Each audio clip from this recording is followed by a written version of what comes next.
സംസ്ഥാനത്ത് അതിശക്തമായ മഴ തുടരുകയാണ്. 3 ജില്ലകളിൽ ഓറഞ്ച് അലർട്ട്. ഇടുക്കി, കണ്ണൂർ, കാസർഗോഡ് ജില്ലകളിൽ മഴ തുടരും. 6 ജില്ലകളിൽ യെല്ലോ അലർട്ടാണ്. പത്തനംതിട്ട, കോട്ടയം, എറണാകുളം, തൃശൂർ, കോഴിക്കോട്, വയനാട് ജില്ലകളിൽ യെല്ലോ അലർട്ടാണ്. സുരീഷ അയിലൂർ വിവരങ്ങൾ നൽകും. സുരീഷ, മഴ പൊതുവെ ശക്തി കുറയും ഇന്ന് വൈകിട്ടോടെ എന്നുള്ള സൂചനകളാണ് നേരത്തെ ലഭിച്ചിരുന്നത്. ഇപ്പോൾ പുതിയ കാലാവസ്ഥ അറിയിപ്പ് എന്താണ്?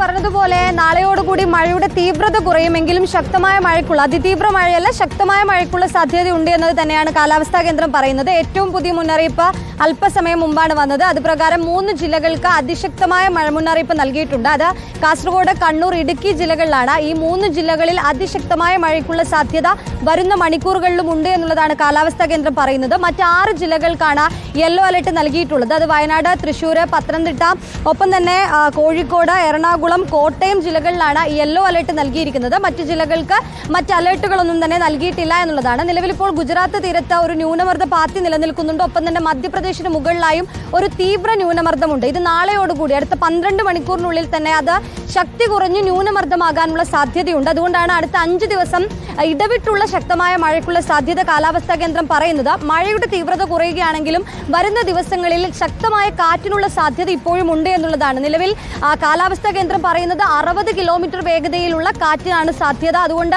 അത്തരത്തിൽ ജാഗ്രതാ നിർദ്ദേശം മലയോര മേഖലയിലും ഒപ്പം തന്നെ തീരദേശ മേഖലകളിലും നൽകിയിട്ടുണ്ട്. മറ്റൊന്ന് ഈ കടലാക്രമണത്തിനുള്ള സാധ്യതയാണ്. ഇപ്പോൾ കാസർഗോഡ്, കണ്ണൂർ തീരത്താണ് പ്രത്യേക ജാഗ്രതാ നിർദ്ദേശം നൽകിയിട്ടുള്ളത്. കടലാക്രമണത്തിന് സാധ്യതയുള്ളതിനാൽ തീരദേശ മത്സ്യത്തൊഴിലാളികൾക്കെല്ലാം തന്നെ നിർദ്ദേശങ്ങൾ നൽകിയിട്ടുണ്ട്. സ്മൃതി.